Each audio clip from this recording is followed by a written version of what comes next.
Welcome to another episode of Movie Recaps. In this episode, we explore the 2011 biographical comedy drama The Untouchables, full of spoilers. It begins with Driss, driving Philippe through Paris, skillfully evading police to simulate an emergency hospital trip. This escapade sets the stage for their unique friendship. Il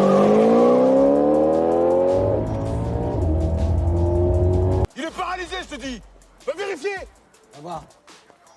Doucement, lâche-moi. The film then backtracks to their first meeting. Philippe is seeking a caretaker, but none fit the bill until Driss appears, unexpectedly charming Philippe with his blunt honesty. Concurrently, Driss grapples with family issues and a strained relationship with his mother. Returning to Philippe's home for documentation, Driss meets Yvonne, the housekeeper, and learns about Philippe's routine. Intrigued and offered a job, Driss accepts, embarking on a journey of personal growth and learning to care for Philippe, overcoming initial discomfort with his duties. As he settles into his new role, Driss adapts to the routine, albeit with some initial hiccups. He also takes on the responsibility of managing Philippe's correspondence, creating a separate folder for unsolicited mail. Despite the seriousness of his duties, Driss ensures he enjoys his time, including unsuccessful flirtations with Magali and inviting escorts over.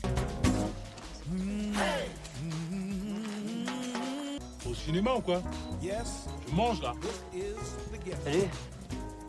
Tu sais pas où je peux trouver une bière? One day, Yvonne discovers questionable items in Driss's bag, but remains silent about it. Driss, preferring a more dignified mode of transportation for Philippe, opts for a luxury car over a van. This choice, while initially met with skepticism, eventually delights Philippe. However, when a neighbor obstructs their path, Driss confronts the individual assertively, earning both admiration and disapproval. Bien, la déco, la musique, tout ça c'est très bien, mais a priori je vais pas l'acheter.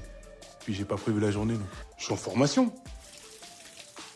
Vous voulez des gants blancs ou quoi? Frotter, nom de Dieu! During a museum visit, Driss questions the value of an artwork Philippe is interested in. Later, Philippe's relative expresses concern about Driss's background and temperament, but Philippe values Driss for treating him without pity and engaging in light-hearted banter. C'est vrai. Alors c'est pas mesrine, mais t'as quand même un petit casier bien rempli, tonton. Même sans savon, juste on se rince.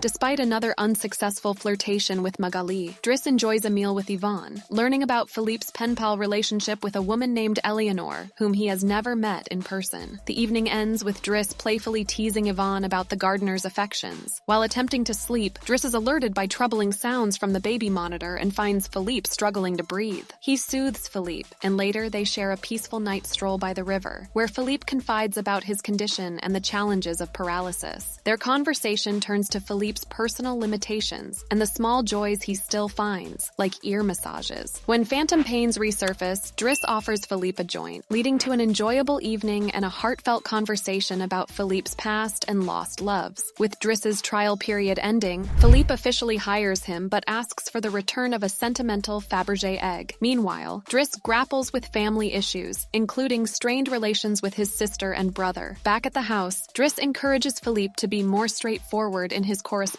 with his pen pal, Eleanor. This advice sparks regular phone calls and a deeper connection between them, even influencing their opera visit. Ça passe bien le cours.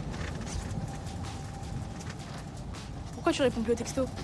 D'esprit à esprit, d'accord, mais si c'est un ton, ça serait une relation d'esprit à un ton.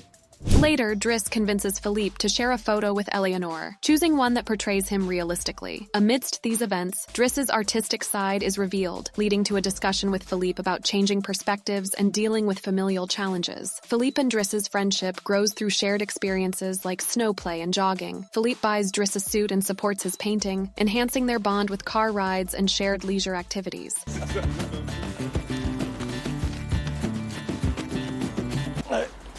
Enfin, moi je fais semblant d'être surpris. Chacun fait un effort.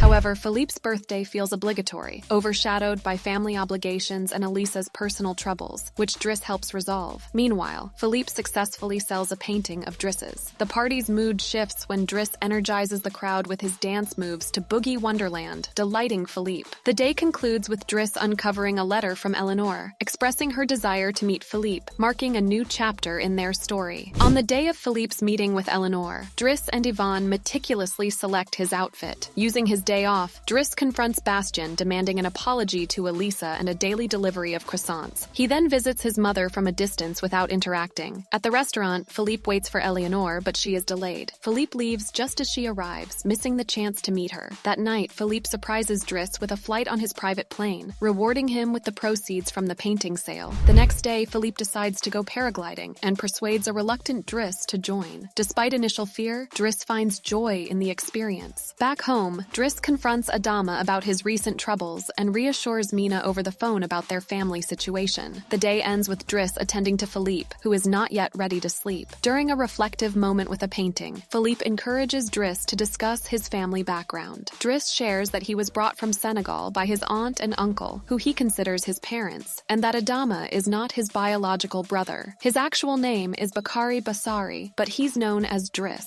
After his uncle's death, Driss's family dynamics grew more complex. Recognizing Adama's need for guidance, Philippe releases Driss from his duties, encouraging him to focus on his family and not spend his life caring for an older man. The next day, as Driss prepares to leave, a final interaction with Magali reveals she is in a relationship with a woman named Frederique, dispelling Driss's romantic intentions. Departing the house, Driss playfully confronts Yvonne about misleading him regarding Magali and takes with him a photo from the escort file he had created. Outside, he asserts his principles by requesting a car blocking the entrance to move, despite no longer working there.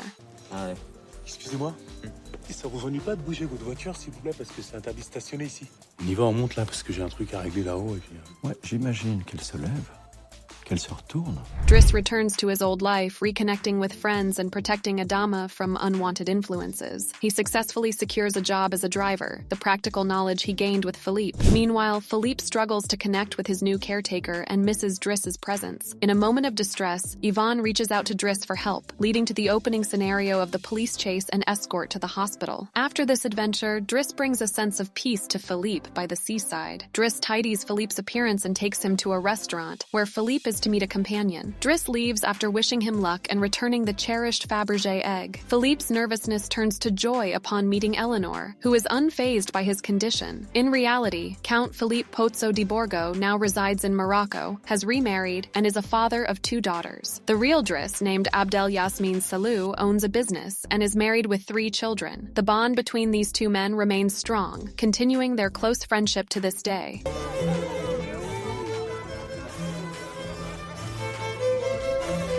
Vous aimez la peinture? Ah oui. J'aime bien Goya. Ouais, c'est pas mal. Enfin, depuis Candy Panda, elle a pas fait grand-chose, quand même. And there you have it, our dive into The Untouchables, a beautiful exploration of friendship and human connections. If this recap captured your heart, be sure to subscribe for more. We've got an emotionally powerful film coming up next. To stay in the loop, ring that notification bell. Looking forward to seeing you at our next movie recaps, where we bring the magic of cinema right to you.